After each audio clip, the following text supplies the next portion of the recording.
Vaksinasi booster kedua di Makassar digelar di 47 puskesmas.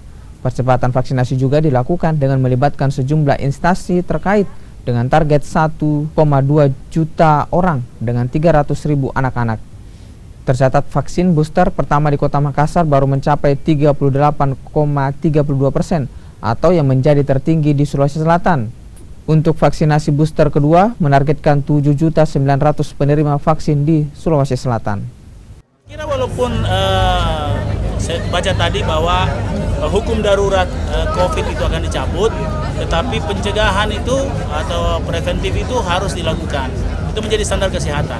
Dan saya kira booster kedua itu menjadi bahagian daripada preventif kita dari COVID-19. Untuk pelaksanaan sendiri Pak Wali? Saya tanya. Setiap puskesmas siap. Semua puskesmas, 47 puskesmas siap melaksanakan.